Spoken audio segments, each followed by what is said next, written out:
유연체와 뉴스 속으로.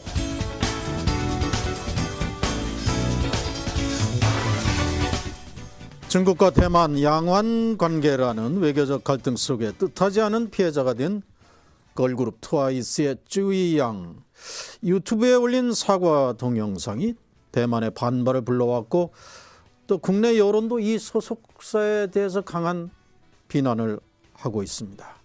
이 동영상 사과와 관련해서 국내 한 시민단체가 인권 침해는 없었는지 소속사 대표를 인권위에 제소할 계획이라고 합니다. 소속사 JYP와 박진영 대표 제소를 진행하고 있죠. 한국다문화센터 김성희 공동대표를 연결합니다. 대표님 안녕하십니까? 예, 안녕하세요. 네. 자, 우선 다문화센터가 평소에도 이런 다문화인들의 인권 문제에 대해서 많은 관심을 기울여 온 것으로 알고 있습니다. 간략히 소개를 좀 해주시죠. 예, 저희 한국다문화센터는 2008년 12월에 만들어졌습니다. 그 이후 다문화 자녀들의 성장을 위해서 많이 지원을 하고 있었는데요. 주로 대학생 멘토링 사업을 했었고, 지금 현재는 다문화 어린이 합창단인 레인보우 합창단을 운영을 하고 있습니다. 네. 그 외에도 결혼 이주 여성의 인권과 그다음에 결혼 이주 여성 취업을 위해서 관광통역 안내사 교육이라든지 이런 문제를 같이 노력을 하고 있습니다. 네. 자, 이번에 그 쯔위양의 사과 동영상이 지금 일파만파입니다. 국제적 관심을 불러일으키고 있는데, 이것이 다문화센터가 마땅히 나서서 인권 문제를 제소할 문제라고 보시는 겁니까? 예, 그런 것이죠. 이제 저희 다문화센터가 결국 국적에 상관없이 국가와 종교, 문화에 상관없이 평등하게 인권이 존중돼야 된다는 걸 목표로 하고 있는 단체이기 때문에. 네. 죄송합니다. 그런 단체이기 때문에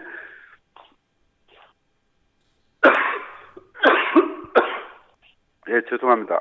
기침이 잠깐 나왔어요. 예. 그런 단체이기 때문에 거기에 나서서 지금 대만 국적 쯔위양이 사실 대만이라고 하는 출신 국가 때문에 많은 불이익을 받고 있거든요. 그래서 네. 그거에 대해서 문제 제기를 하고 있는 것입니다. 네. 항상 인권 침해 문제만 나오면 거의 목이 메이시죠. 네. 예. 자, 16살 어린 소녀이기 때문에 이 소속사에서는 강요가 아니라 부모와 충분히 의논한 사과다, 이런 얘기를 하는데, 이 문제는 어떻게 봅니까?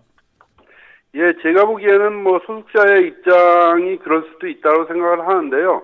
사실은 그럼에도 불구하고 그렇게 사과를 함으로 인해서 대만 국민들에게 혐한 감정을 불러일으켰고, 이제는 국제적인 문제가 돼갔고요. 그런 정도 가지고서는 해명이 안 되고 정식 국가 기관에 의해서 객관적인 조사와 엄밀한 조사를 하고서 국가기관에 의해서 입장을 밝혀야만 네. 그것이 해결될 수 있는 상황까지 치달았다고 봅니다. 네, 그런데 이번 쯔위 사태가 특히 중국 내에서 악화가 돼서 소속사의 다른 가수들의 중국 활동이 좀 연이어 취소되는 이런 상황이 벌어졌는데, 그렇다면 인권 침해에 앞서서 좀 이 문제가 우선적으로 고려될 수도 있는 상황이라고는 안 봅니까? 미안하니까 좀 본인의 의사도, 자발적인 사과 의사도 좀 반영되지 않았을까요? 어떻게 보십니까? 사실상 쯔위양이 대만 내 청천백일기를 들고 있었다고 해갖고 그것에 대해서 너무 과도하게 네. 중국 네티즌들이 과민하게 반응을 했고요. 거기에 대해서 이제 이 박진영 JYP 대표가 사과를 했고 그걸로도 진전이 안 되니까 이제 쯔위양을 앞세워서 사죄를 하는 형국이 됐는데요. 네. 사실 부모님 사랑하듯이 자기가 태어난 모국을 사랑하는 거야 자연스러운 일이기 때문에 네. 그런 것들에 있어서 대만 출신 여가수를 들고 있는 소속사로서는 좀 견디고 또 함께 인권 문제를 생각을 해서 의연하게 대처했어야 되는데 너무 경솔하게 네. 모든 책임을 쯔위양한테 떠넘긴 거 아닌가 이런 생각을 하게 됩니다. 네, 지금 의연한 대처를 말씀하셨는데, 그럼 구체적으로 JYP 또 박진영 대표가 어떤 형식으로 대응했어야 된다고 봅니까?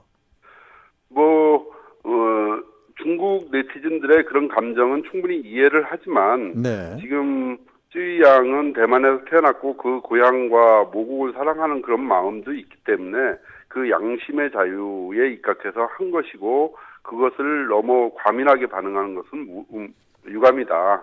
그리고 그런 부분에 있어서 저희는 중국 네티즌들이 보다 넓은 아량으로 이해해 주기 바란다라고 라는 정도로 하면서 스스로 쯔위 양을 갖다 보호해 줬어야 됐다고 생각합니다. 네. 지금 최근에 대중문화계 이렇게 다국적 아이돌 그룹이 많고요. 이번 사태와 같은 혹시 인권 침해 사례가 뭐 재발될 가능성도 많다고 봅니다. 어떤 우려를 가지고 있습니까? 사실 지금 각종 연예 기획사에서 아이돌 그룹이나 아니면 다국적 걸그룹들을 만드는 붐이 일어나고 있습니다. 네네. 그것은 뭐 사업적 이해관계나 이런 상업적 필요성에 의해서 되고 있는데 또 한류 열풍에 따라서 또 지원자들도 많고 그런데 그런 돈과 상업적 이해관계만 앞세우지 말고 그 네. 자체로 함께 그 걸그룹을 구성을 할 적에는 네. 그 속에서 다문화에 대한 인식도 좀 경각심을 갖고 주의를 기울이고 또 한편으로는 인권 문제에 대해서 그리고 출신지 국가들의 각각 문화적 이해에 대해서 깊은 서로 간의 이해가 필요하지 않는가, 교육이 필요하지 않는가라는 생각이 들고요. 네. 그거에 대해서도 소속사에서 좀 관심을 기울이고 스스로도 좀 교육을 받고 그런 노력이 필요하다고 생각을 합니다. 네. 만약 인권위로부터 인권 침해다 이런 최종 결정이 난다면 이후에는 어떤 계획을 갖고 계시나요? 만약에 인권위에서 그렇게 조사를 하게 될 겁니다. 조사를 해서 지금 현재 두 가지 지점이거든요. 네. 하나는 쯔위 양이 대만 출신이기 때문에 그때 함께 태극기와 일장기를 든 다른 가수에 비해서 차별적인 대우를 솔직히 사과를 통해서 하게 된 것이고요. 네. 그것만으로도 인종차별이 객관적으로 드러난 모습이고 네. 그 외에 만약에 그 사과를 하면서 권유를 받았다든지 아니면 강요에 의해서 불가항력적으로 사과를 자기 양심의 자유에 어긋나게 사과를 했다라는 것이 드러나게 되면은 네. 명백한 강요죄에 해당이 되었고요. 네. 이 부분이 확인된다면 뭐 JYP나 박진영 대표의 처벌은 불가피하지 않는가 이런 생각이 듭니다. 네. 오늘 말씀 잘 들었습니다. 감사합니다. 예, 감사합니다. 네, 지금까지 한국다문화센터 김성회 공동대표였습니다.